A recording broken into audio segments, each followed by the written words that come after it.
being here tonight. I know it's a very hot Vermont day. Tell me if you can't hear me.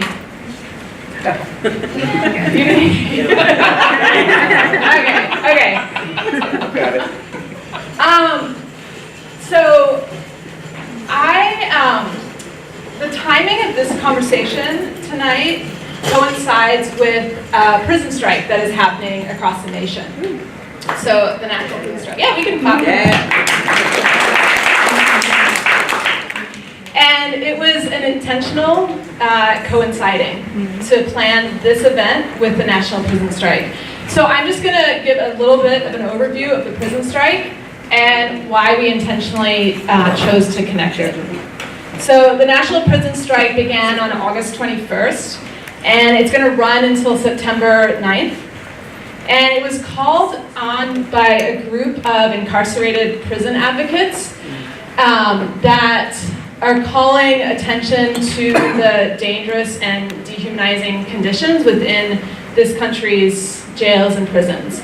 And as probably many of you know, we have the largest prison population, which is over 2 million, with another 5 million or so under correction, so probation or parole. So they have been doing a lot of media attention, a lot of boycotts. There's a number of hunger strikes going on and sit-ins. And there's a list of demands. They have 10 demands, and over on that table there is a little pamphlet if anyone wants to look at that after. But what the demands, just a couple of them, they're looking at the inadequate health care within the jail. They're looking at racist policies throughout jails and prisons, the abuses by prison guards. And another thing that they're looking at is the slave labor within our prisons. So a lot of inmates are forced to work for nothing or something like 80 cents an hour or somewhere in between there. And a lot of our prisoners are cleaning up environmental disasters. So for instance, just recently with the California fires, there was at least 2,000 inmates that were fighting those fires for about $1 an hour. Prison labor also shows up with Starbucks packaging coffee, Victoria's Secret. Oftentimes college furniture is made by prison labor. So there's a number of ways it shows up. So, I think all of a sudden got louder, but that's okay. Tell me if I'm like blasting your ears. They're radio and I So, a lot of people think, we think about sweatshop labor in the third world, but that is also happening right here in this country. So like I said, it was intentional that we had this conversation during the national prison strike because there's direct links between tonight's conversation and the prison strike.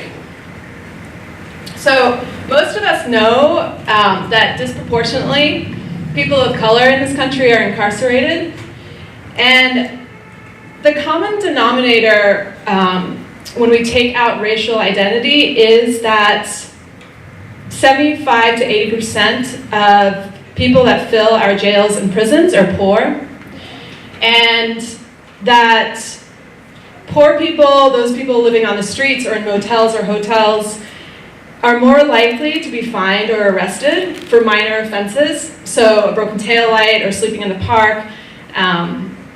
There have been other laws against people actually giving homeless people food in different states. So basically, general human functioning is criminalized. And poor people are suffering the most around that. Also, about 75% of people re-entering have a history of drug or alcohol addiction. And if you combine that with being poor and limited treatment programs, you have a continual cycle, which often is called a revolving door of incarceration. So this summer, there was a report that came out from the Prison Policy Initiative.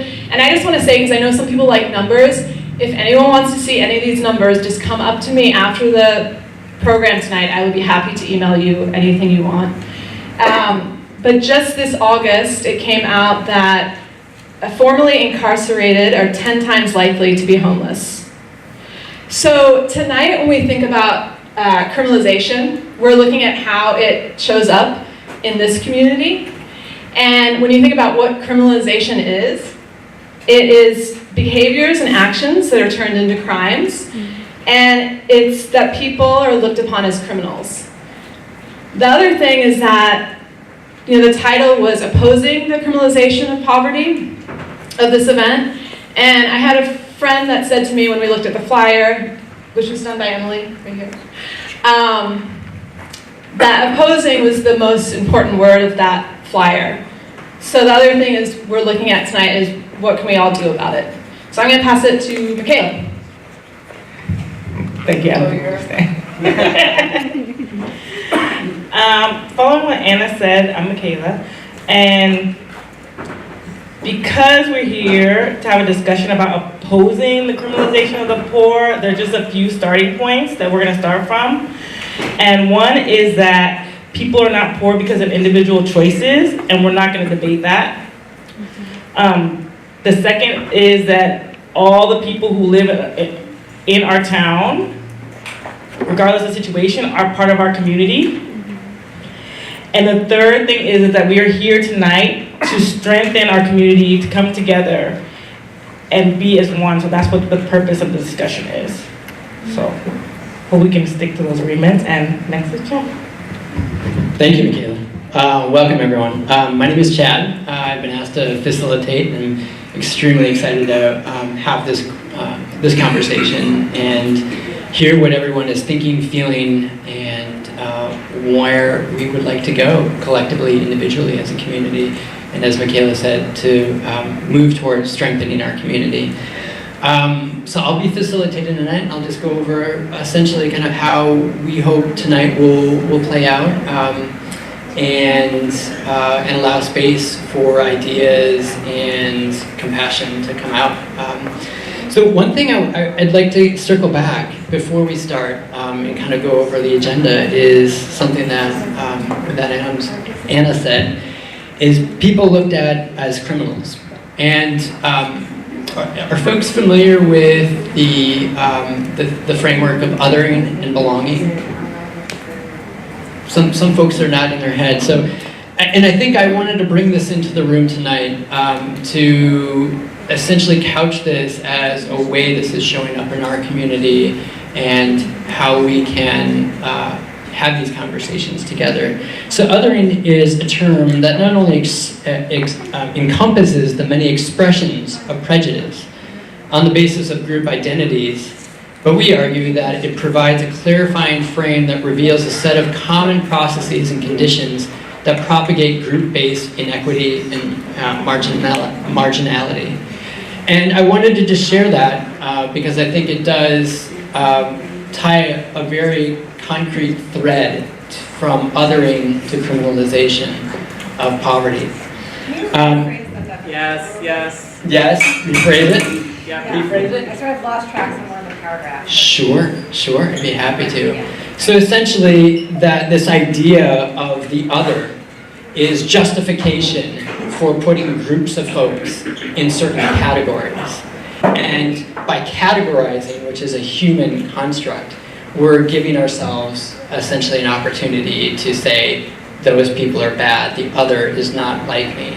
And that, again, is a connection to why criminalization is happening, where it's easier to justify criminals and then put them aside as other. And what we would like to do tonight is to hear what folks are experiencing and come together, as Michaela was saying, to, as all of us, this community is all of us, and that we're working towards strengthening this community.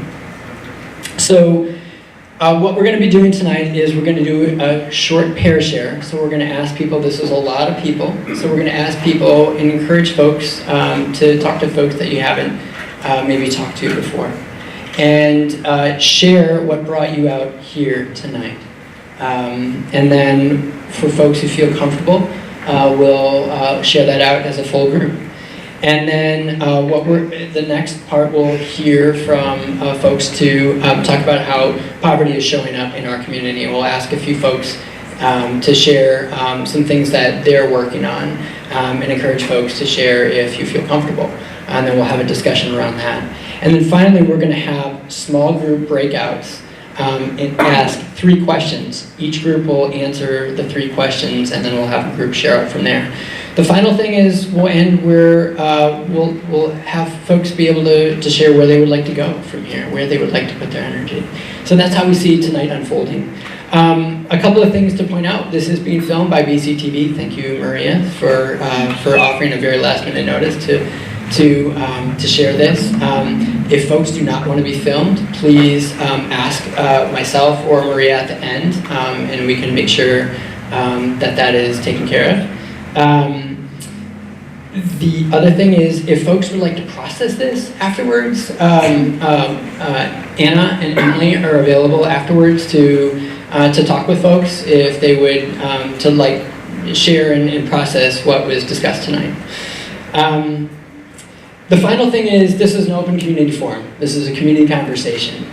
So we want people to share their perspectives. However, going back to the principles, we want that to be done in a way that's dignified and compassionate, and recognizing that folks have experienced various levels of trauma and have been subjugated to oppression. And so we want to make sure that this is a space where opinions can be shared, ideas can be shared, but that's done in a way that's respectful to our neighbors and to folks that call us our community. Are there any questions at all? Yes, Deb. So since privilege exists, I'm just wondering is within the process, if we can all be mindful of those who are directly impacted having more space in the room to speak. So step up if you're someone who usually, is outspoken and you have a lot of privilege. It would behoove us, and maybe be a wise thing for those who are directly impacted, currently struggling with poverty or generational poverty, for us to give those folks, if you feel comfortable expressing yourselves, more space in the room. Just Thank a you, thought.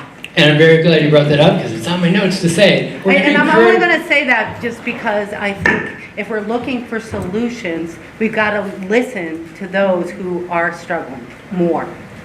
Absolutely, thank you, Deb. So we're going to encourage folks to, when we share out as a full group, and in your small groups and pair shares, to be mindful of the time that you're speaking.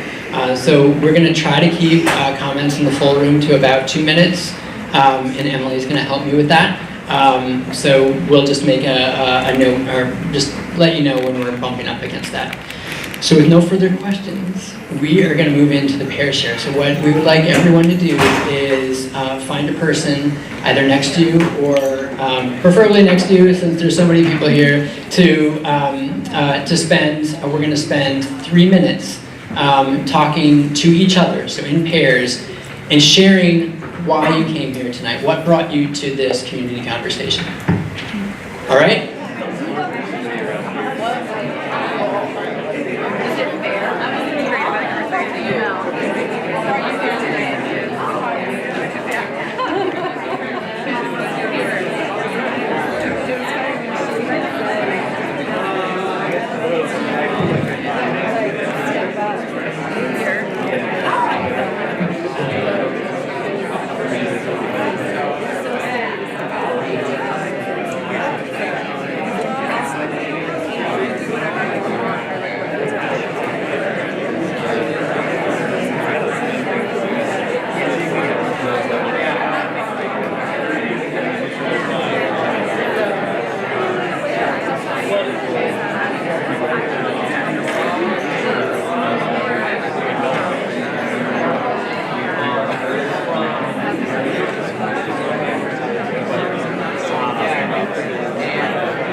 I sense that there is a lot of energy and passion around why we all came here tonight. So I'm wondering if anyone would like to share either yours or your partner's reason, and let's get the conversation started. So is there anyone that would like to share why they came here tonight? Yes, sir. I'd just like to say, in general, we're all here for a purpose. I'm sorry. I forgot to say Michaela is going to be running around the mic.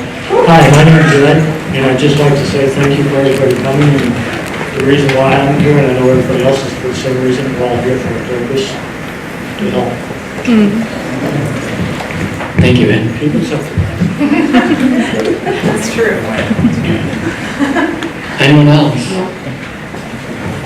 And just a reminder, try to speak into the microphone. Michaela will be bringing the microphone around, and if you would like to say your name, that would be great. Yeah, back there.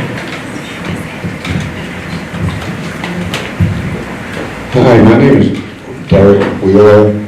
Actually, it's just Wheeler on my birth certificate. My mother never gave me a first name. I had many jobs. I've been in and out of jail. I did a lot of time, basically just petty stuff. I even went to prison for a misdemeanor. That's how bad Massachusetts. Somebody canta Michaela. Hold up the mic. Okay, I get kind of tongue-tied. I try to talk fast since it's only 2 minutes.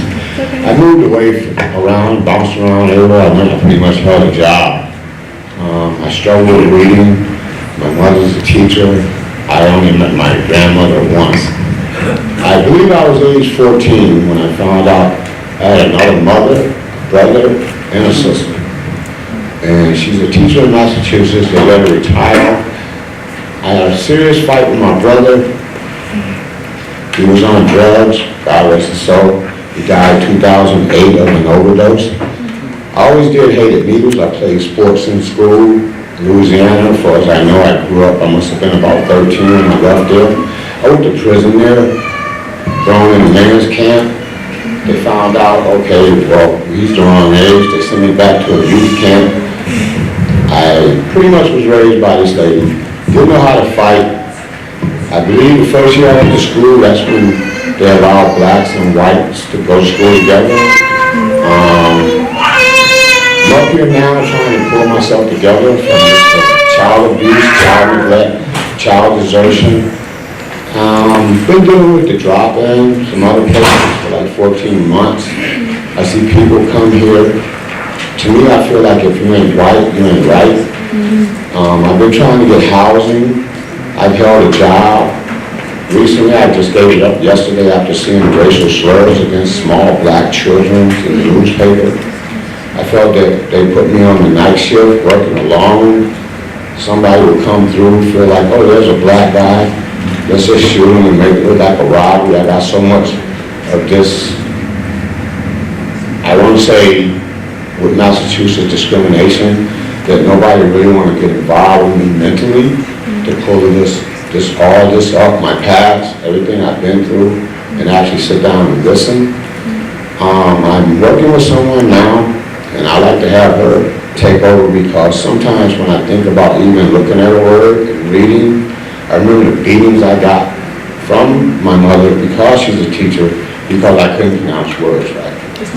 And it's starting to get me now. I feel like crying about it, but I like to let my caseworker take over. I'm sorry I took so much of your time, but my matter is really serious to me. I'm not up here to do drugs, break into your homes, break into your cars.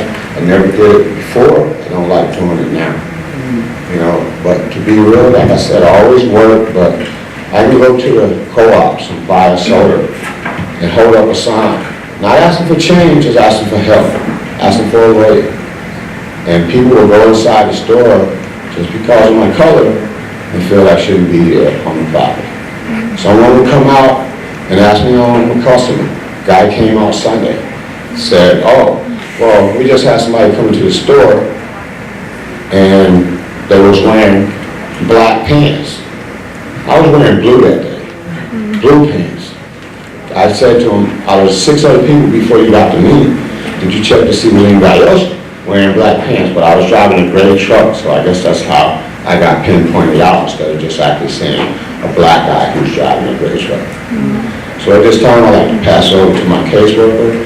So if you know anybody in high places that can offer some help, there's a new housing complex that was built, or surely like to get up to cameras. I do detailing, been doing it 30 years, been trying to start my business this summer, and I'm really having a hard time right now. Thank you.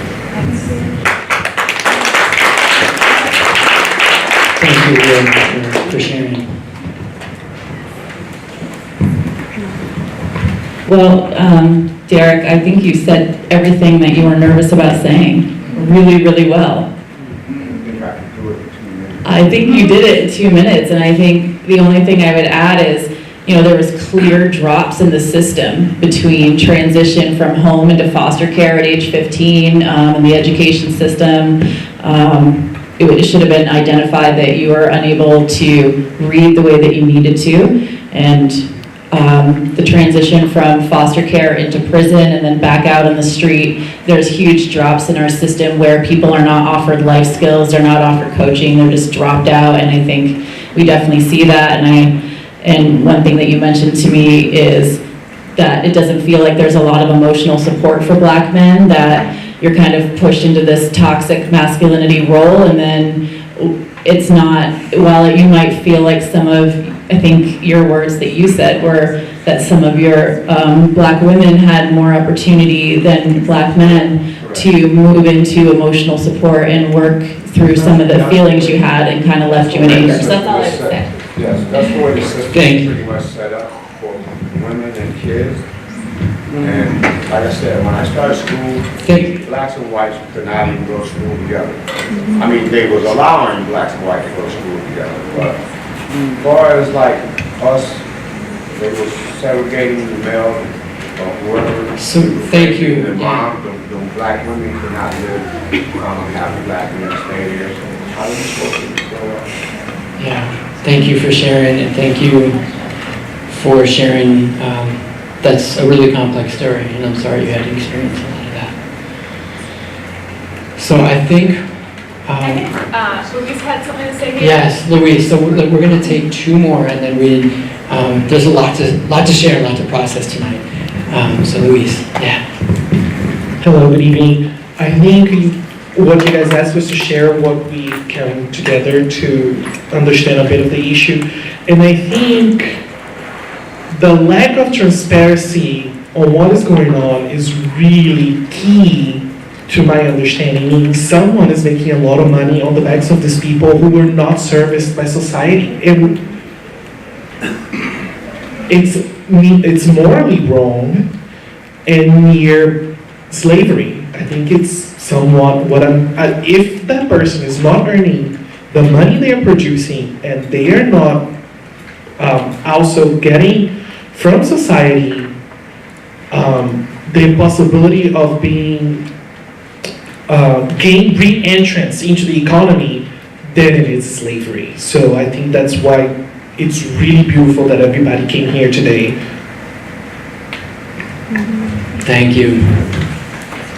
It is really beautiful that everyone came here today. And would anyone, any last pair share thoughts before we move on? Cal, yeah. Thank you. Yeah, just like one of the themes that came up in the conversation in my pair was just around the gentrification of downtown Brattleboro and how that seems to be leading to or have led to like a further criminalization and like a preference for or a preferential treatment toward like business owners and like towards tourists at the expense of people who live in this community and who are struggling. And so just, yeah, our sort of mutual concern about, you know, seeing that trend and wanting to push back against that was what brought us out. Thank you, Cal. And I'll remind folks to think as we go through the evening to just think about the 3 principles that Michaela said, and the second one being the community is all of us, and if other perspective or some perspectives are being prioritized over others, we need to have a conversation about that. So what I'd like to do now is invite a few voices to the space to share kind of what's happening in our community in terms of how is poverty showing up. So I think I will call on it. Sorry, I'm just going to add to what Chad said about how poverty is showing up. Sorry. It's how poverty is showing up and how you see the criminalization of poverty in this community. And any open to... So we'll have three folks that could share first, and then we'll open it up a little bit. So Emily, would you be willing to share a little bit?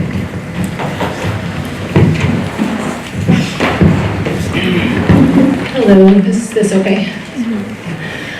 Chad, I just want to ask a clarifying question of you. Yeah. You're wanting me to focus obviously on that question rather than what's being done. I think. In terms of the So project. maybe briefly how it's showing up in the Okay. community, and then to what you. Okay. Cool. So I'm Emily Megas Russell. I'm a person. I do psychotherapy also. I'm feeling super emotional right now, so that's a thing. So one of the things I'm feeling really emotional about is how big this is and how many factors are in it. And I think that in my experience, which is not necessarily, especially right now, as somebody who's really experiencing poverty at all. I'm an extremely privileged person. I have experienced it in the past as a child, but right now my experience is definitely one of a person living with a lot of privilege, white privilege, economic privilege, and other privileges. And so my experience is often the exposure to folks and relationships with folks that I have that are experiencing poverty and other issues. And so I see it really showing up as a turning away from people. And one of the things that confuses me the most is we are a small community and there's so much potential for relationship and conversation. And I see a lot of oversight of that particular option in favor of things that are in the spectrum of criminalization. So asking people to leave where they are in the moment, like where they are standing, asking people to move, which communicates a message of this is not a place for you. And this is often public property, so it's a really, it doesn't go along with that second principle of, this community is for everybody. There's a lot of subtle messaging like that of really it's really within the spectrum of criminalizing, right? Like putting people in jail isn't the only way to criminalize. No trespassing orders is another place where I see criminalization starting to, not starting but happening, and sort of this, the piece around all the dynamics around asking for money in the way that we want to relate to it, rather than as a person's First Amendment right or a person's, frankly, a part of our economic life ever since the beginning of human existence. It's not a new problem. It's certainly not a problem. It's unique to our community, and for many, it's actually a problem. It's an opportunity. So those are just some points. Yeah. At some point, you want me to share? And we can circle back. We have some minutes left in the evening, so we can circle back and talk about some of the other things that are happening. Would anyone else like to share how this is showing up how criminalizing poverty is showing up? Did you have your hand up?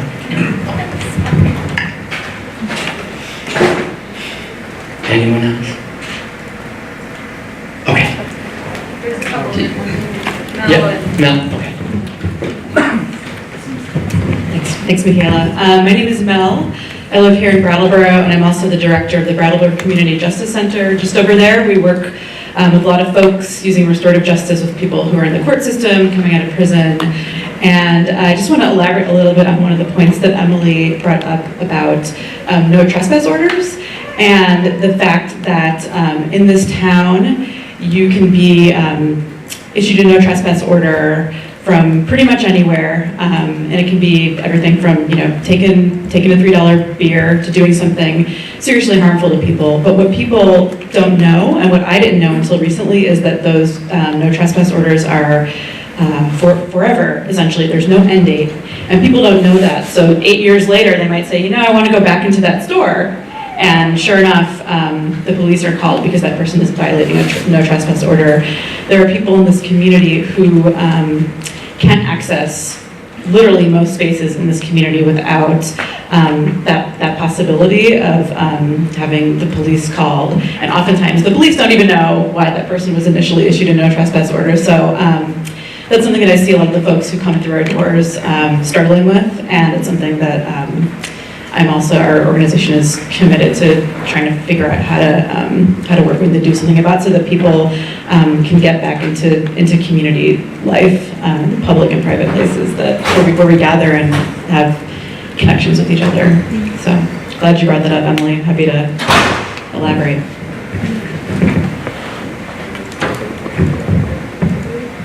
This seems kind of trivial in comparison, but I do want to bring it up.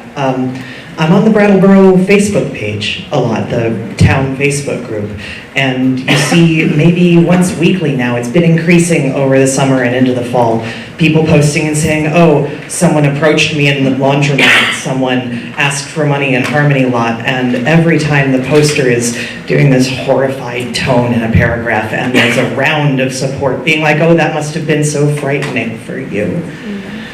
And every time I see that, it's sort of this horrifying, I feel like I'm witnessing this shift in tone on the Facebook group of this town of, oh, we're going to normalize this narrative of someone was frightened and the rest of the town supports that person, and these people who we're talking about are not of us, they're not part of our community, these people don't belong here. And, you know, it's Facebook, sometimes I talk back and sometimes I can't have the energy, and I feel like it's happening more and more often.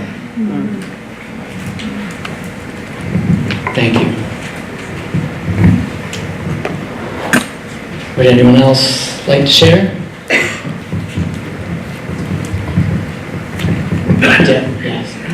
I think, Hold on for that mic. oh, okay. What comes to mind for me is substance use disorders. So much of this quote-unquote, this low-level crime has to do with substance use disorder. And I feel like, as someone who grew up in generational poverty and knows a lot what it feels like to be stripped of your dignity, to never have resources, I wish we were more, I wish we, supported more harm reduction. I know most people that are poor do not have access to treatment. The policies that are in place right now are so, the fences and loops that you have to jump through. Oh, you have to have housing. Oh, you have to have, this. Oh, I don't know, maybe they have a mental health issue. They need that.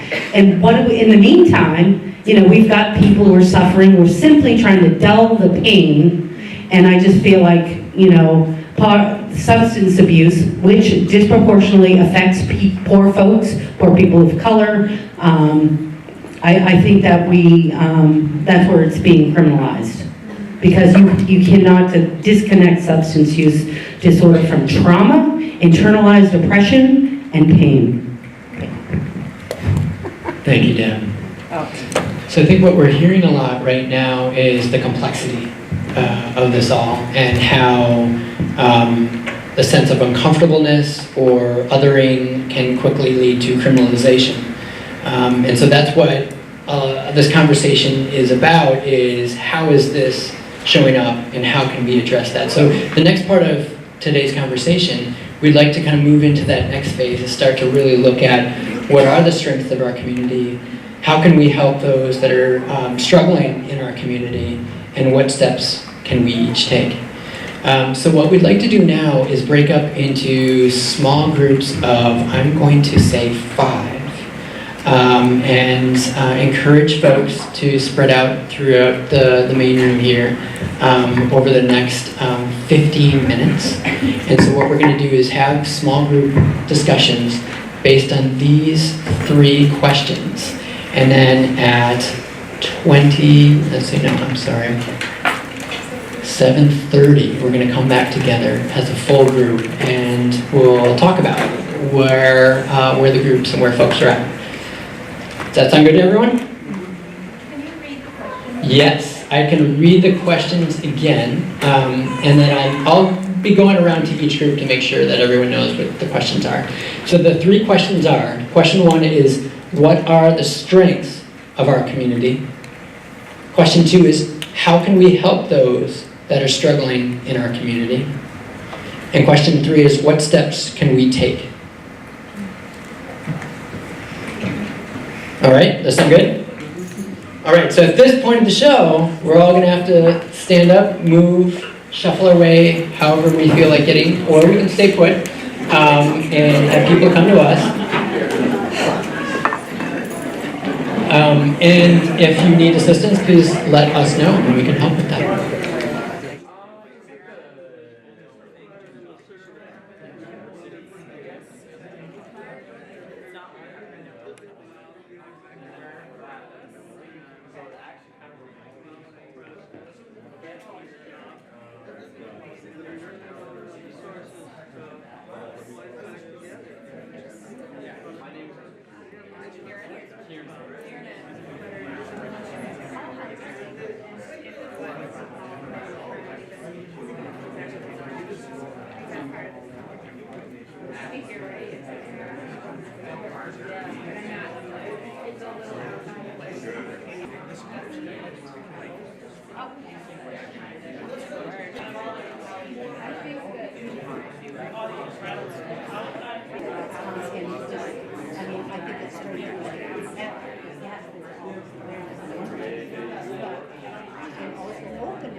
Around our strengths, how we can support. So, is there any group or individual that would like to start off and share what are some strengths of our community? Let's start in an affirming place. I think that affirming is essential. For better, my name's Daniel. For better or worse, Brattleboro is far ahead of the curve compared to most places in the world. And we also have the opportunity to continue to progress. And that brings me to the most important word being opposition. I agree with that, and I think that that word is fast outrunning its value because it keeps us reactive and responsive rather than in a generative orientation.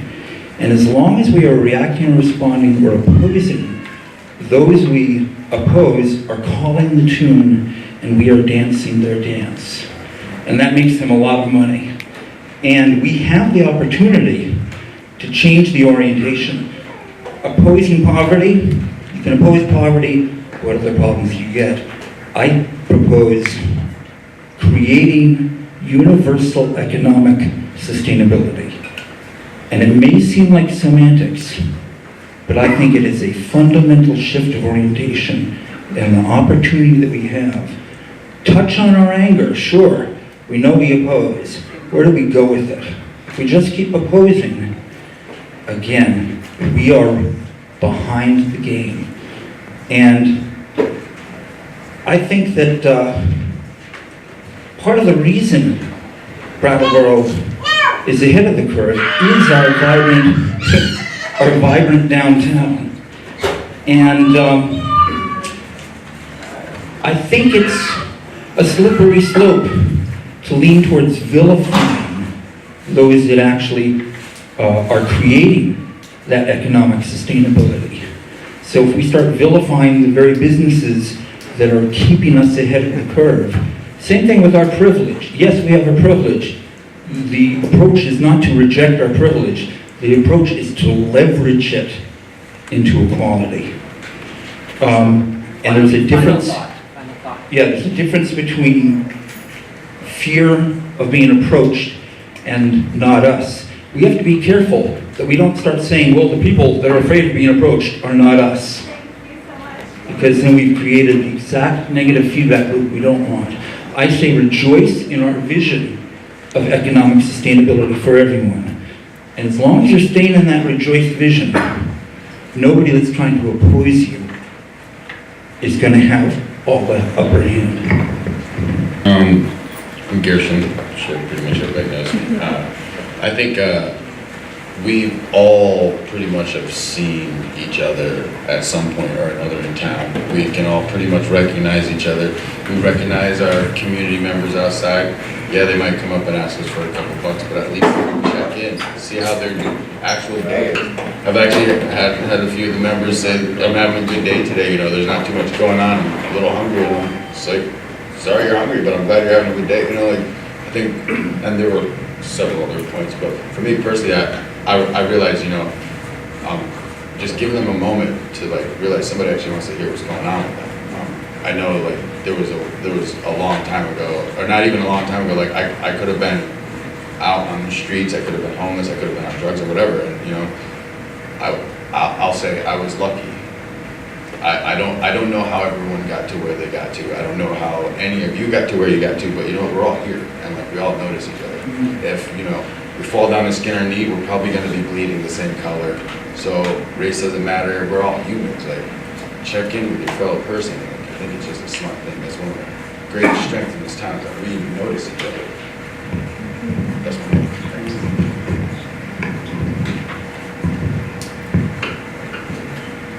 And I do recognize. I do recognize some of these themes are going to be bleeding together, and that's okay. Did you ask us to share the strengths or share anything we talked about? At this point, at this point, we are asking about strengths of the community. So if folks could stick with that, and then I'll pivot us to the other two questions. But let's stick with strengths right now.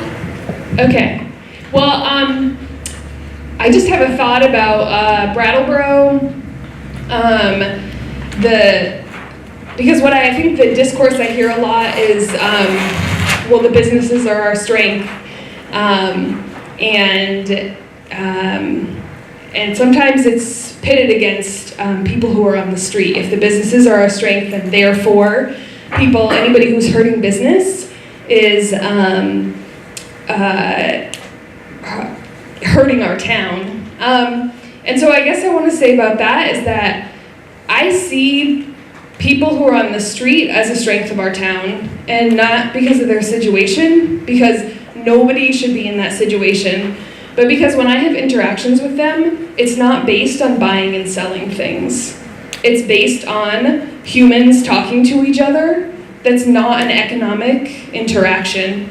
And I don't care, like I'm not interested who the individual business owners are in this town. The nature of business in a capitalist economy is that it's there to make profit, and when something gets in the way of that, then that thing is considered bad, even if it's a human being. So there might be some lovely people in this town, but their interests are not fundamentally the interests of, just because of the nature of business of humans. So my answer is that I think a strength is the panhandlers on the street.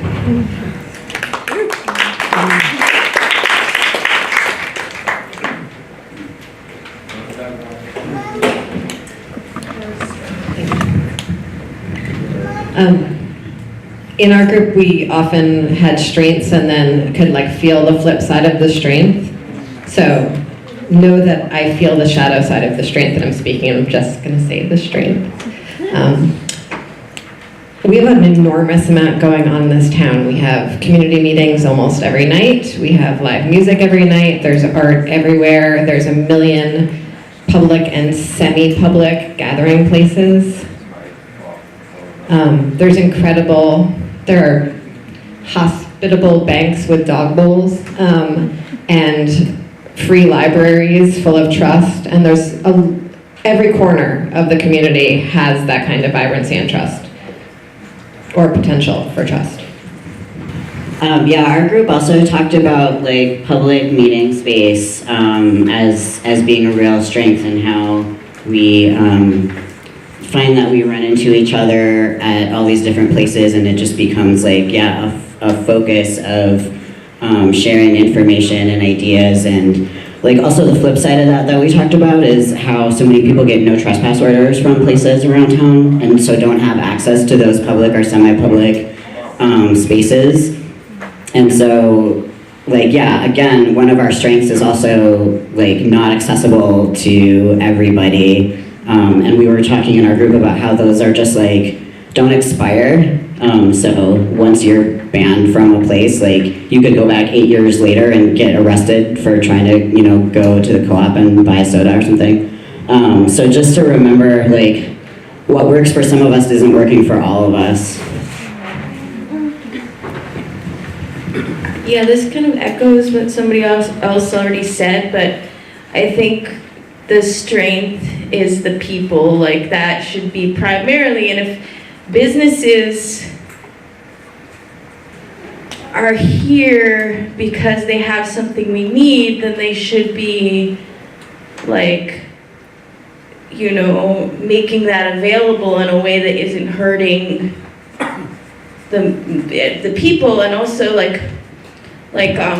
so we also talked in our group about how people are a strength, and how like Haley in our group is just so glad to be able to work with youth, and they're like her friends. So, we talked about kind of doing away with this binary of like recipient versus the person bestowing it, because you just happen to be in that position where you're able to give somebody else help. And I didn't really talk about this, but it's not only the panhandlers, but it's like all the poor, all the homeless people, all the really poor people who may or may not be homeless that are the strength, not just the panhandlers, because most of the homeless people don't panhandle, and most poor people aren't represented. Like, there are so many, just the level of kindness that poor people show to each other versus the level of kindness that the more affluent people in the community show to everyone. Generally, there are exceptions, but I feel like,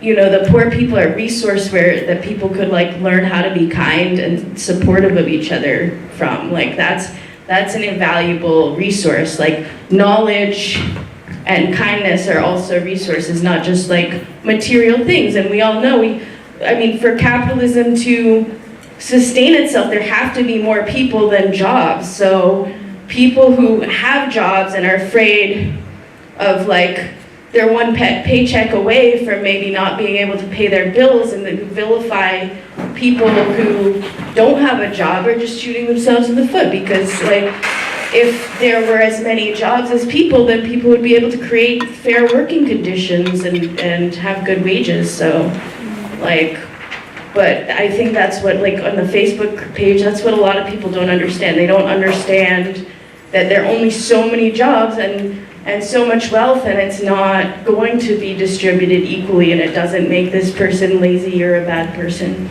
But it's hard to see like the working class in some instances, or somebody with a small business tearing down somebody who has less than them when they have so much more in common than either of them do with the like 8 billionaires that own most of the wealth in this country. That's really sad, but it's also cool how people support each other. And positive, sorry.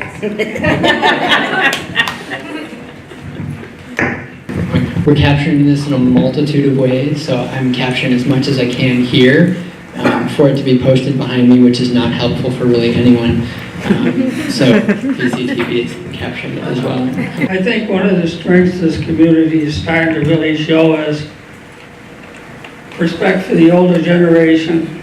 This town's come a long ways. They put a gathering place in, they've got where the recreation building is for older people. And I think even the churches are realizing that the older people, they aren't poverty, they just need more help on how to get things done better and safer. So this community has pulled together and helping a lot of older people. But still, it doesn't help the younger generation.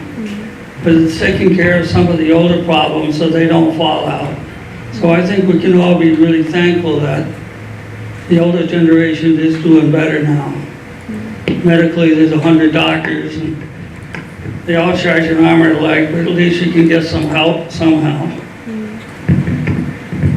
Thank you, Bill.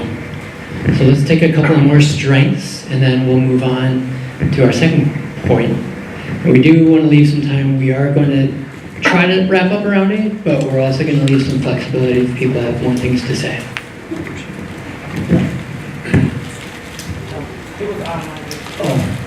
It's on? I think a couple of points are being skipped over. There is a spectrum in terms of the panhandling. There is a danger factor with it. It is easy to find employees and owners who are intimidated to the point where they're not using the parking garage. So I'm going to stop you right there again. We're going to go back to that first part where we don't want to debate personal choices. And well, I'm answering something that somebody said right So now. right now we're speaking to about the strengths. So could you speak to what your group or you think of as the strengths of our community? Okay, I'll think that. Okay, so we, Sorry, Elizabeth, okay. Go ahead, Deb. okay, we agreed that just a wealth of folks who have a degree of awareness and openness. We agreed that we have a captive audience in some ways. We also thought location, location, location. You know, I mean, what other state has 12 restorative justice centers and 12 recovery centers? But we do also recognize that, as Emily spoke to, it's kind of a double-edged sword. Also, valuing diversity as a strength. Thank you.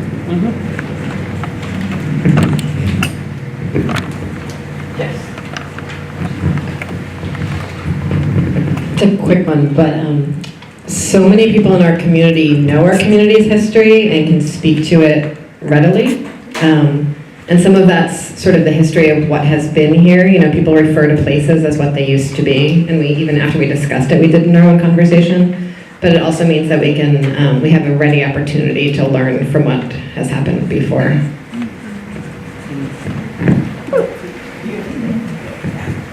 Great. So is there one more?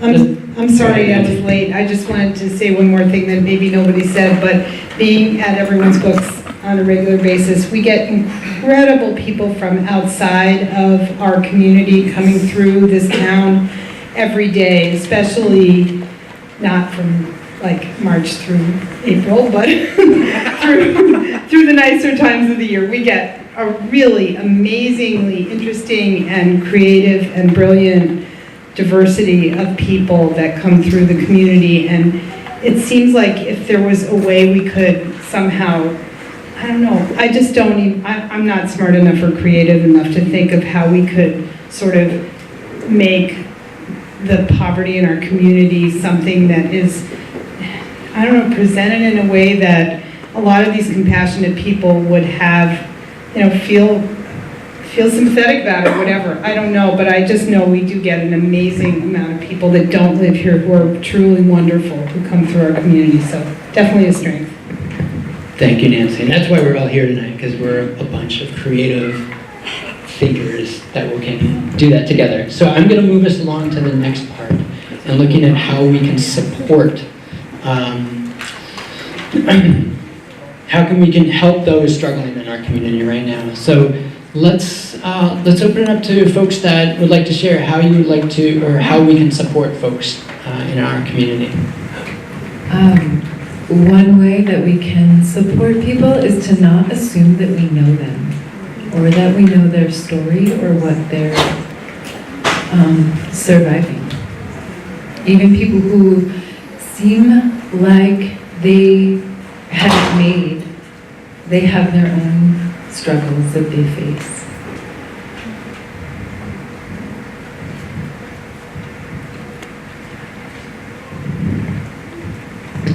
Yeah, I have a microphone over here. Chad.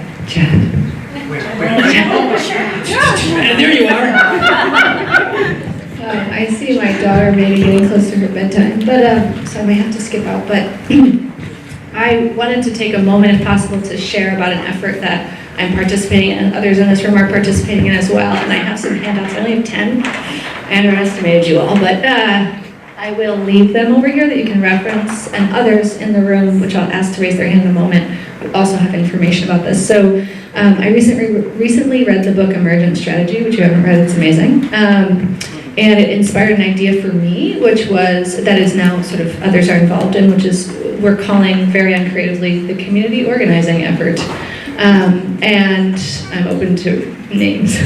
But anyways, the idea of the idea is really exactly in line with this conversation of like, what can we do that's different than othering, vilifying, criminalizing?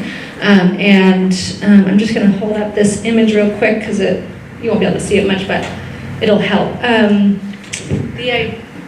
The idea, as I believe Deb mentioned earlier, is, and this is really organizing best practice, community organizing best practice, which is to centralize the voices of those most affected by the issues that we're talking about here. And so the idea here is to create an organizing structure or effort where folks who are deeply affected by the issues, but struggle obviously to access spaces where folks are talking about the issues, or talking about them, to sort of create support and access to folks to organize on a regular basis, like monthly, for example, to have generate conversation and ideas about what the actual needs are, like the tangible needs of the folks that we're talking about, and also some actual things that would actually be solutions. And then the next circle is the orange circle, which is this idea we're calling facilitative organizers, which if y'all can raise your hand if you are self-identifying as part of this group. You can look around, there's several folks here who are already self-identifying. Anyone is welcome to do so. By the way, these groups are self-identified, so nobody's telling someone that they are core expert, or core expert is that central group. The facilitative organizer role is to facilitate, bring like facilitative skills, best practices, organizing principles, resources, things like that to that central group to help sort of just create an organizational structure. And then the outer group is the invested community members, pretty much everybody else who, because this is really a community-wide issue, or community-wide effort. And so the contact between the invested community members will be invited into the conversation by the folks self-identifying in the core expert group. So this is getting a little, it's hard to really understand on some level, so I'm gonna leave these, but what I wanna say is that anybody is willing to participate. The idea, I'm gonna read this, the vision statement is to create effective dialogue within the Brattleboro community regarding social, economic, and cultural issues that we are facing, and to co-create, implement, and study potential community-based, compassionate, and sustainable solutions to practical challenges we face. So the idea is, again, really rooted in like the centralizing of the voices of folks who are self-identifying as core experts, who really bring like deep resources, creative resources, wisdom, expertise in like what's going on for them, and how to support as a community. So we are currently grant writing and fundraising for this, and Groundworks is serving as the fiscal sponsor for it. So that's where we're at right now, is trying to get funds, because we'll do stipends for folks to create some access to that centralized group. So if anyone has any questions, my email's on the bottom here. You can Google me, you can talk to anyone else who raised their hand. I would love your participation in whatever way you'd like to be involved. Thank you, Emily. We'll be sure to make. Is it getting late? We'll be sure to put that.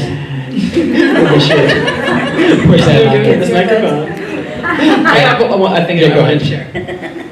So, someone else has Chad, and I wanted to whisper. Anyway, my name is HB. I live in Brattleboro, and something we talked about in our small group was about like out of control rents in this town, and how we don't have things like rent control. And we actually have some really accessible legislative bodies in this town. Brandy Starr, wonderful, one of our 5 select board members. Thanks for being here, Brandy. And we also have a representative town meeting, and it's very relatively easy to pass laws in this town that would help us do things like control rent, or other ideas like that are in other places, or things that have been in this place before that need to come back, that would support everybody to live here, because it is really expensive. Thank you, HP. Michaela's got the hardest job here.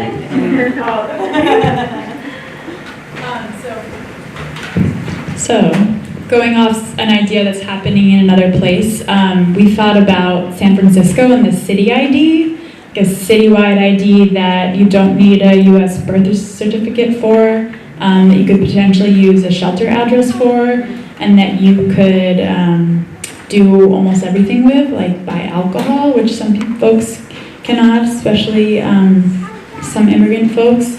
And we also were talking about it just in terms of like job access, which I'm not as hip to, but yeah, one idea would be a Brattleboro city ID that everyone who didn't even need one, like if you have a driver's license, if you have a passport, you could get one and use it to normalize it and make it not a shameful thing to have. Thanks. Thank you. So, Brandy and then Deb and anyone else I'm missing on this side. So it looks like I have some research to do, because one of my least favorite jobs is to get members of our homeless community into my office and then run them down with the list of documentation that we need to get you housed. And so I'll be looking directly into that. And that's definitely one of the kind of things that we can all be doing, is better educating ourselves on what actually is going on with people as far as those logistics. I tried to house somebody who did not have an ID and went back and forth with somebody at an organization who said, well, I don't understand why the fact that they're homeless and live in the woods means they don't have a valid driver's license. At which point you're like, is there somebody else I can talk to here? It's anybody, basically anyone. Taking a look at some of the housing first models, looking at ways to be a little bit more trauma informed, using a little bit more, instead of just spouting out an idea like, I don't know why these people don't get jobs, maybe take the idea of having a job and walk yourself backwards through the steps that you had to take to get that job. And some of those steps are showing up to an interview, taking a shower, having clean clothes, having documentation, having your personal references in order, completing your resume, completing your application, probably being mentally stable enough to go through all of those processes without breaking before the end. Having a phone number, having a good mailing address. People don't have that. People who live on the streets or in the woods are in a constant state of fight or flight, which means that they are basically trying to figure out how to exist and go pee in private. So when we're saying, I don't know why they can't hold a job and I don't know why they can't just have a job, we aren't actually making very much sense, are we? Day labor, which is something that's already being worked on, is a way to go. But expecting people to be able to show up perky in a timely fashion, who have been sleeping on a park bench for the last 5 years, who probably came from severely traumatized childhood with broken communication skills and poor documentation, does not make a whole lot of sense. So I think a great way to support people is to make sure that we're informed and that we actually know what people are going through when we speak about them, when we work with them, when we talk to them, or when we write about them.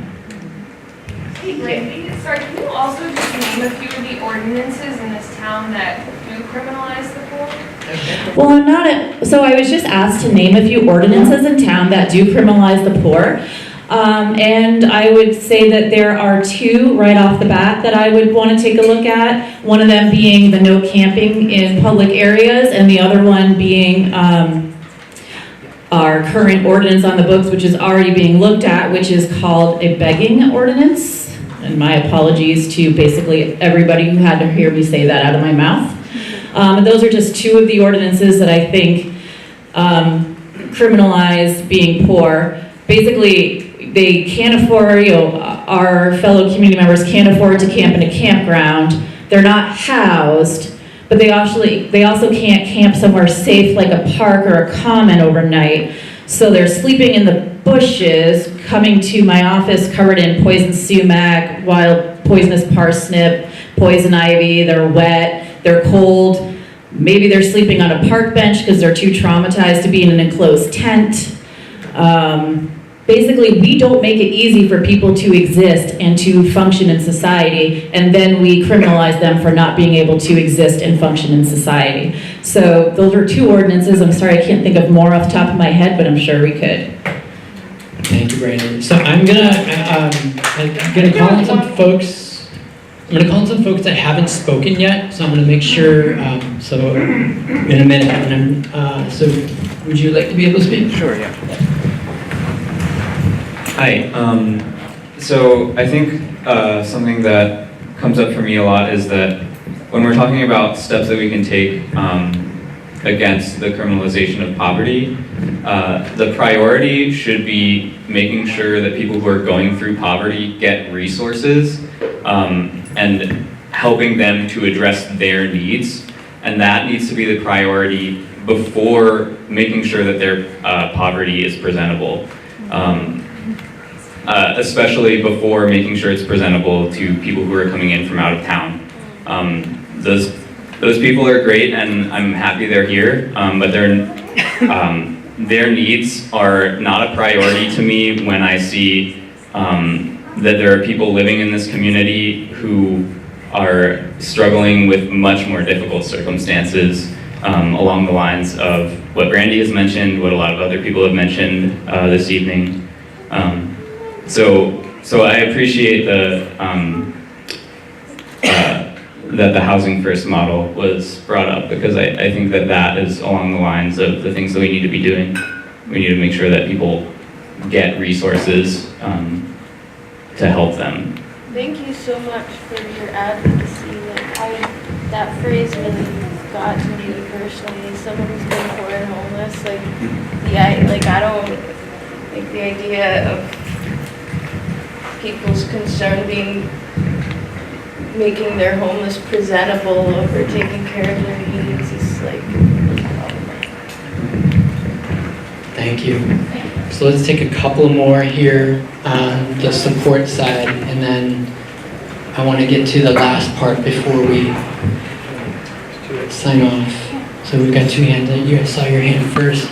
Did someone over here want to speak as well? So you can speak. Hello. I'm not sure how we need to support, but I want to kind of point toward a flashpoint where I think we're going to have to decide what to do.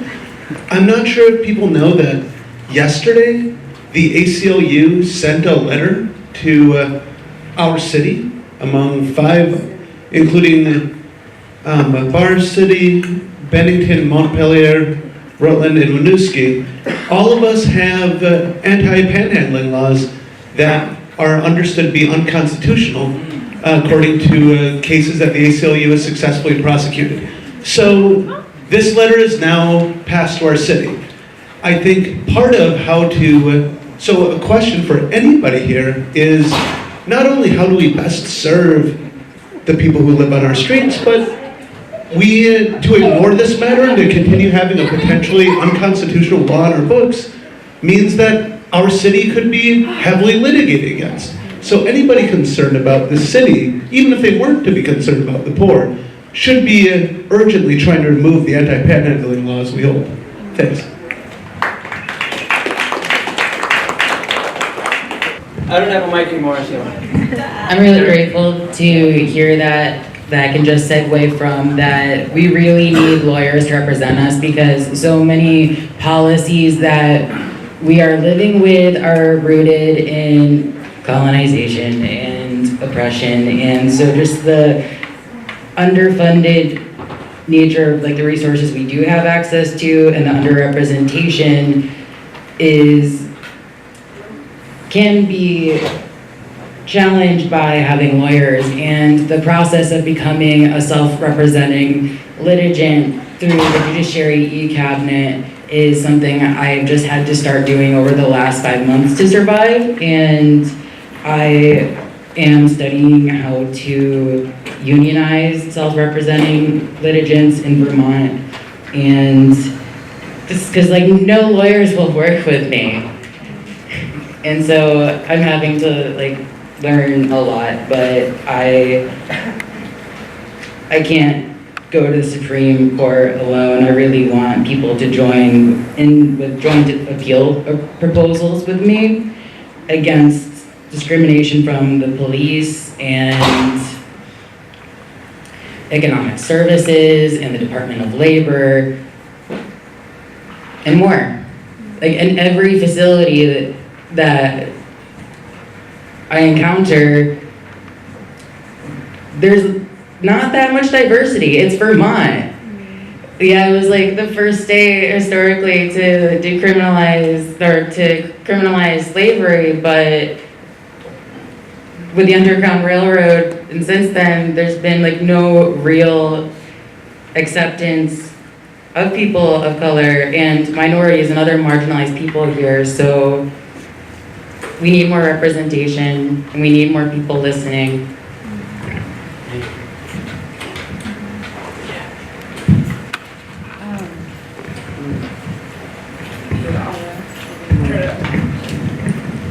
Hello? Okay. My heart feels like it has a freight train in it. So, one of the things that I think is wicked important is to recognize the invisible poor class that we have here, and how they're treated by these institutions. And like being somebody who is in the position I'm in right now, where like last year alone I moved 5 times with my kids. And I was homeless and sweet people took me in, but it doesn't matter.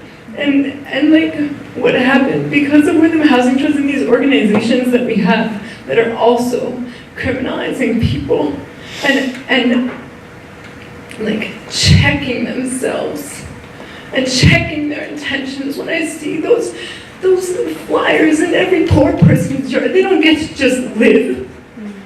Like, you are poor, you live here, you are poor. And then like you can't pay your bills and they evict you. You can't pay your power and they turn it off. I remember when I was watching a movie with my son and our power had been turned off 6 times, and it's not like I didn't want to pay my goddamn bills. And he sat down with me to watch a movie, and he was like, well, Mom, like, he was being funny, but it was so sad. He was like, hopefully your power doesn't get turned off. And like, we live like this every day, where we don't know if our car's gonna break, or if we can go to work, or if we can feed our babies. And then we have these awful people in these offices looking at us and shaming us, and like so unwelcoming, like we're criminals. And so having these organizations check themselves and be checked, and not have people just assume, like so many people throughout the years are like, oh, just go apply to Wyndham Housing Trust. I applied so many times, I tried to get Section 8 so many times, and people assume that because we have these organizations that they don't have to do anything, they don't have to get involved. It's like, oh, somebody else is dealing with the problem. It's not true. The waiting list on Section 8 was open for 24 hours. It has been closed for 10 years. And people don't know that. And like the treatment I got from Wyndham Housing Trust was horrendous. but we can't talk about it.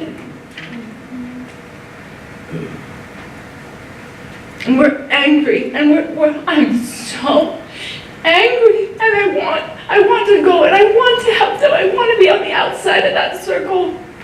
I want to be one of the facilitators. I don't want to be on the inside, but I am.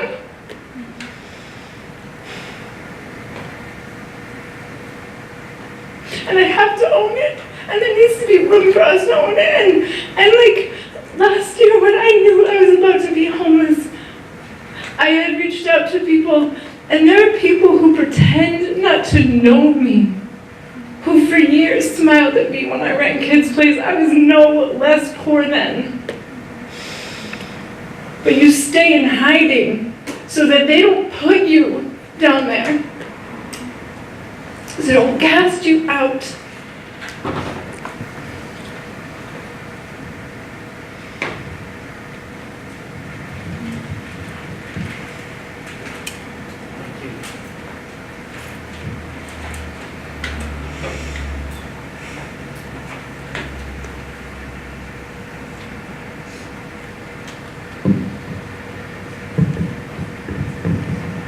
I walked away from this community last year.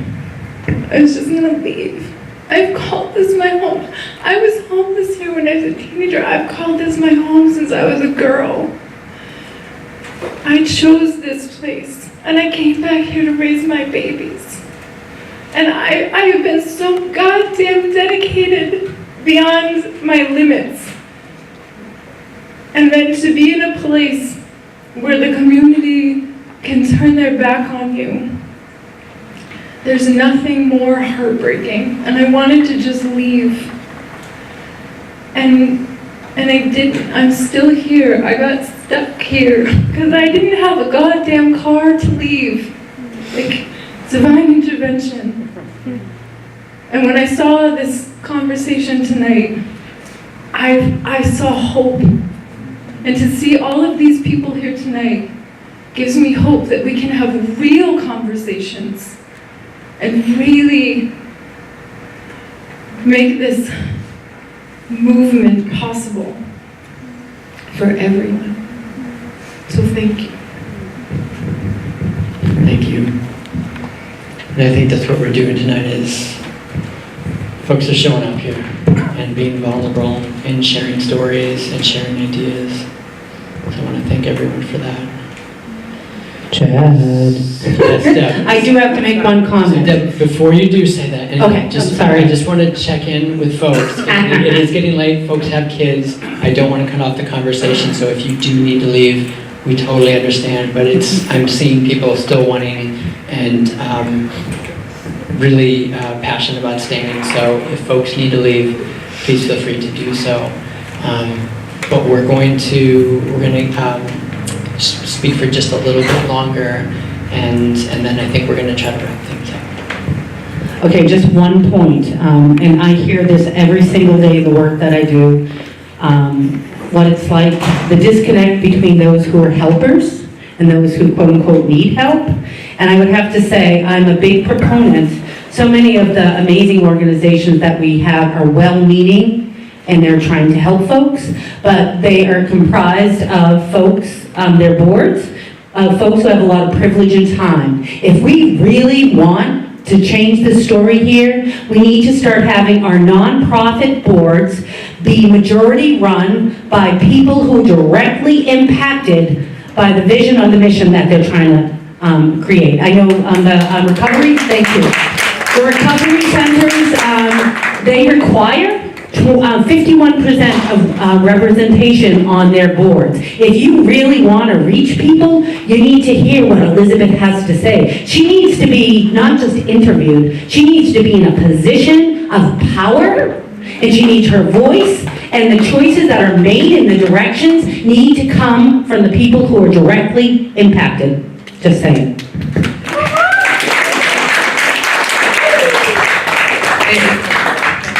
So, I just want to say, Elizabeth, thank you for sharing. And your story just makes me think about how there are so many individual stories like this, and that The failings of capitalism are all around us, and the criminality of capitalism is all around us. But we have been taught to see it as an individual fault. And I mean, the very essence of capital is making profit. And you cannot make profit without others being poor. And so I think that that also needs to be part of our constant conversation, is thinking about that. And so I think we more easily talk about eradicating poverty, like we need to end poverty. But we don't as easily talk about eradicating capitalism. And you cannot have one without the other.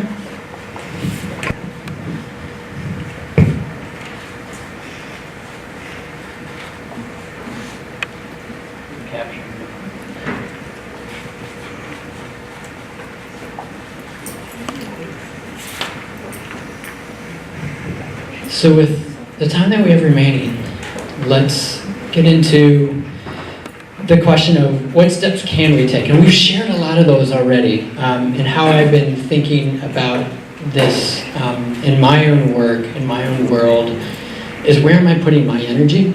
So that might be another way to ask the same question. But what steps can we take now individually, as well as collectively, to as a community, to move this forward?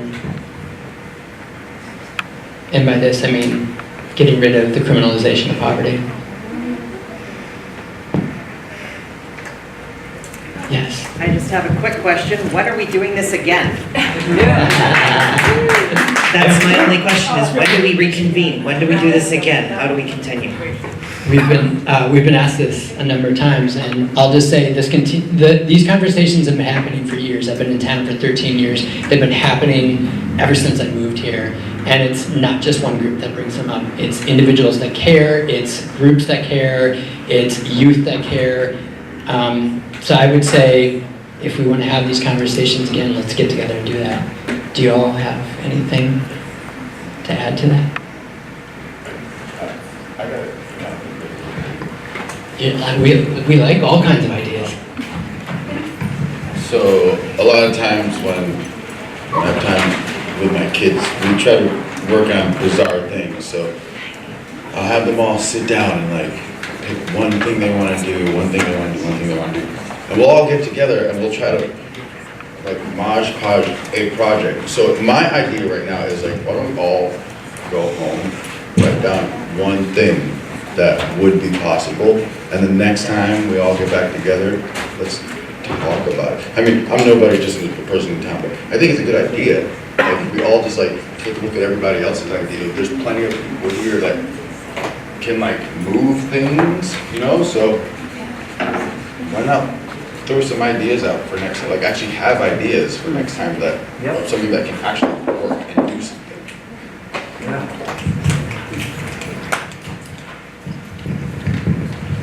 It's funny, that was actually going to be our last activity that I was going to suggest, is that we each take a moment, write down one or two things that we'd like to do silently, because unlike others, I like to talk, but So go ahead.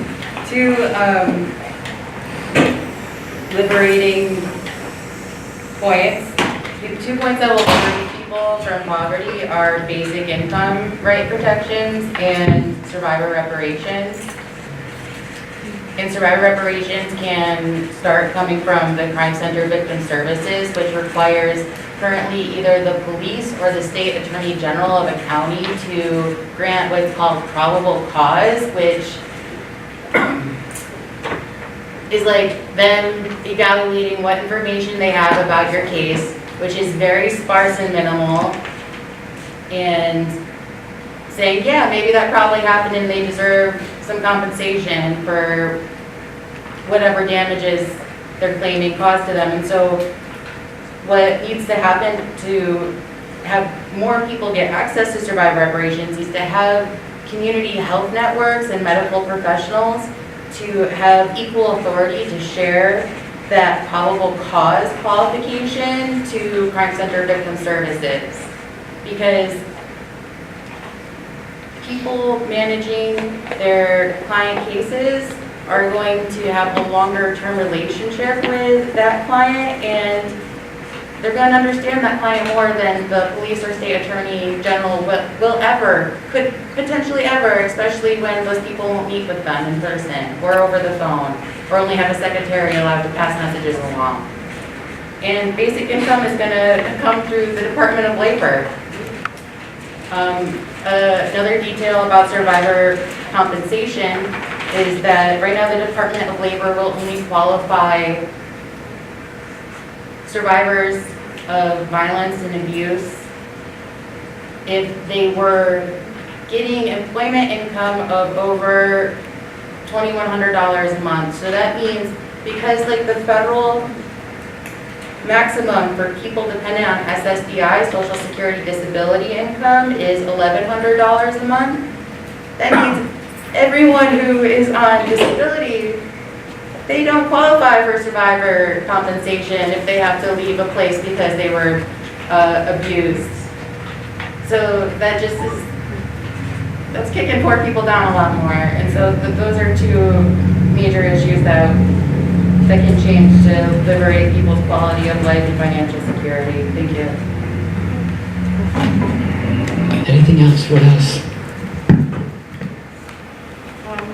I think if one of these things happens again, like we could talk a little more about the police and a little more about like, I think it needs to be more like what kind of training they have. We know that there was this one man, it was like a really, like the big issue here for that year, this guy Woody, not Harrelson, but he was killed by the cops. And I'm just thinking, you know, people are always like very much like, want to think of this place as an exception, but it could happen. I think that just could be included in a future conversation, like what can we do to be proactive before another person gets killed here by the cops, because it seems like it could be really likely, you know, everyone knows, you know, if you're black, you're more likely to be killed by the cops. If you have a mental illness also, if you like have a condition that you've received psychiatric treatment for, like you're like 10 to 20 times more likely to be killed by police, depending on like, and I personally have been like physically abused by them inappropriately, and have, you know, had another friend who was sleeping in the parking garage and woke up with a gun pointing in his face. And so I think that should be included on further conversation, but it's not really a solution about what to do, it's just another thing to talk about. It definitely is a solution. Having these conversations are a part of this process for sure. Yeah, John.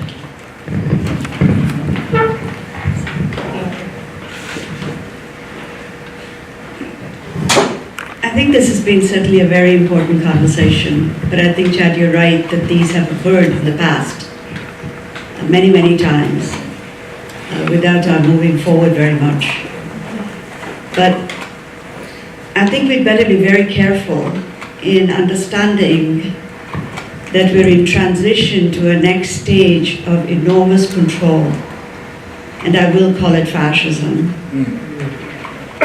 Because fascism means every kind of control that the state and the oligarchs can use in order for there to be no opposition. Even any kind of kindly opposition of either financial security or of survivor reparation or anything that is said that seems to smell of opposition is going to be stopped. And we better be very aware of the violence of that stopping. And the point also is that because we don't recognize, especially if we are in the white community, what that violence is about, then what we tend to do is to think that everything is going to be reconciled and everything is going to be okay. Those of us others know that it's not. And so people had better listen to that it's not. And poor white people, and those voices have been there tonight, are beginning to very deeply recognize that it is not. And so I think that if we meet, it had better be a serious conversation beyond the one that we have had tonight, and not a repetition. We've had enough of repetition. Can I ask a follow-up? And this is just not to you, but the question's been asked a lot. When's the next conversation happening? And I think, myself included, there's an enormous amount of frustration as to why a small community such as ours, a community that we know each other and should know each other so well, why is there not more momentum? What are some things that we could do in those conversations to make it real, to make it, what are we missing? And I think that can inform how we move this forward rather than having this conversation and airing on BCTV. We write up these notes and then it's stalled again. And we wait another few months and we have another conversation. What are some things that we can concretely add to the conversation, voices that we can add, perspectives that we can add?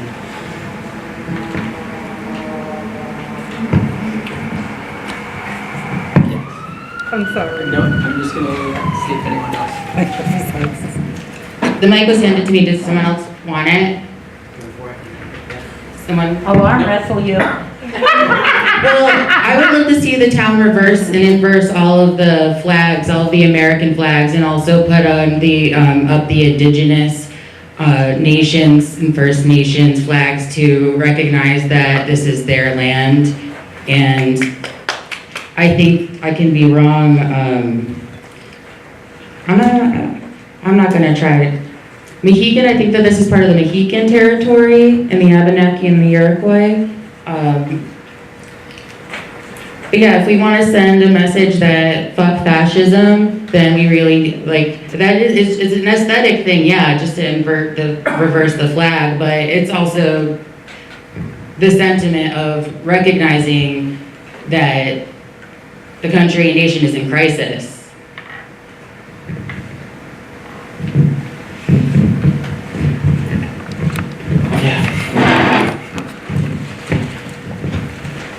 I think it's hard, to Janaki's point, it's like reallocating all resources, like everything else feels a little bit pointless.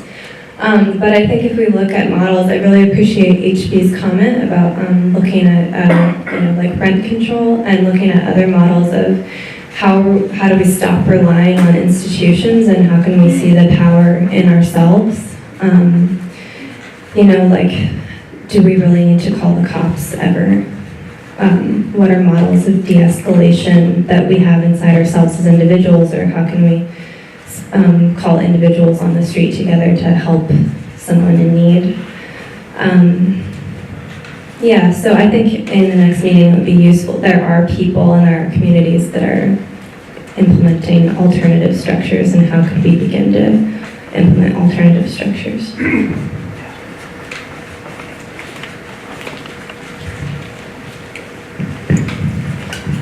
I think we could ponder, do we want to be an army of anger or an army of empathy?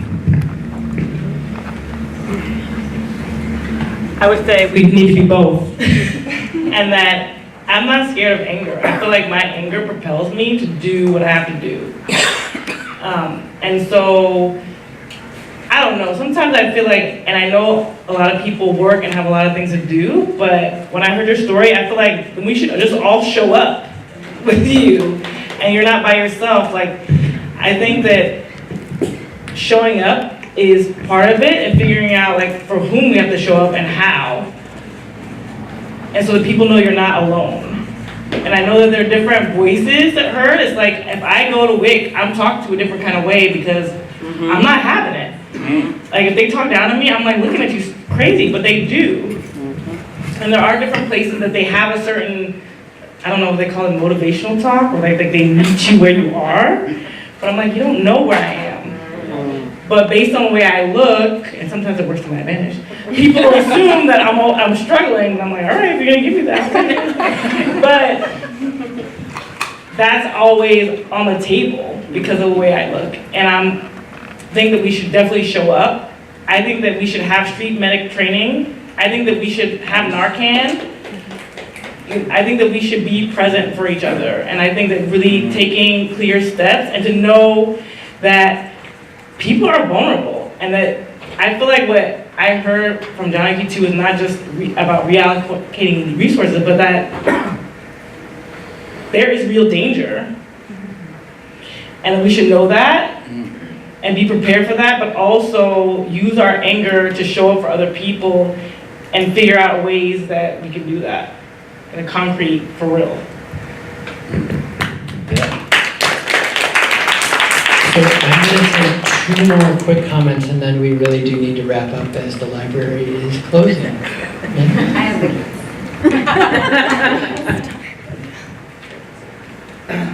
Brandy. I want to acknowledge the comment about danger, the need to meet sooner, and the depth that the conversation should probably go to.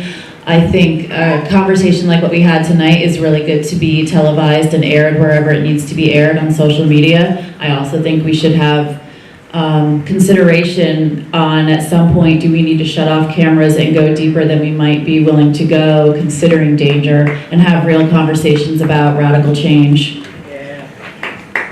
Also, I agree with the idea of not always needing to call the police, being streetwise, being street medics, having Narcan, having resources. I have a center of my purse that is nothing but Narcan and other medical supplies. Yeah, it's a good idea and it's empowering to have it. So that's what I have to add. And I also think we should meet in like a month, but you know, that's me, I'm always like that. Yeah. All right, so one last comment.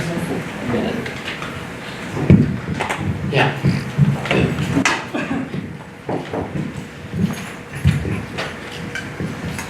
As I listen tonight, I hear all these things, but there's one thing that hasn't ever been mentioned that should be really cared.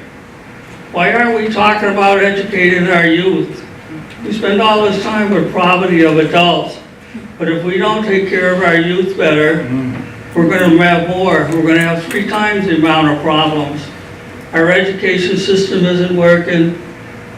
Our youth programs aren't being as strong because too many brats are playing with their video games and nobody's paying attention on a younger level. We should stop now. We should start educating our little people. Our parents were screwed up. There's no reason why the kids have to go through another generation. That's why this world is really in a bind. Our parents didn't care, but we got to start caring. It's going to be too late. Another 10 years, it's going to be really bad.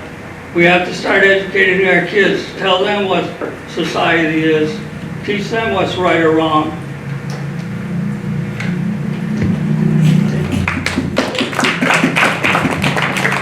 Thank you. I just want to, is this on? No. Okay, it's on. I actually want to thank Star and the library.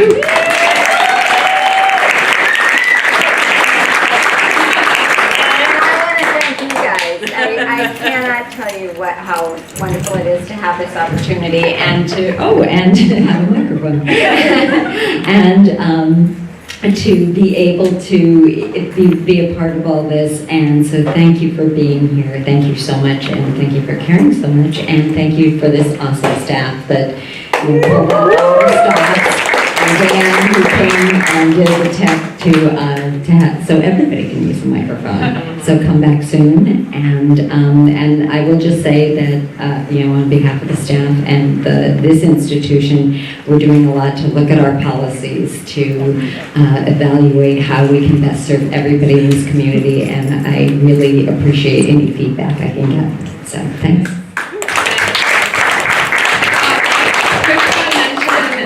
And there's a flyer on that table that tomorrow night at the Root Social Justice Center there is a film showing called The Prison in 12 Landscapes that was the connecting event to this event. It's about how prisons infiltrate our communities. So anyone is welcome to come to that. It's at 6:30 at the Root. And there'll be a little bit more discussion around the National Prison Strike. So just want to say that, and also just to thank everyone that came out tonight and spoke. So thank you very much.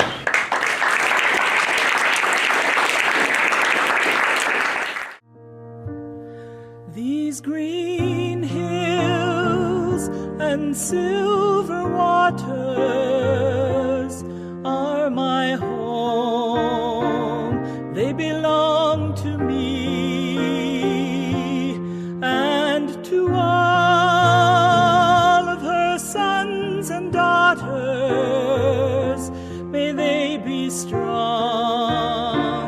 and forever free.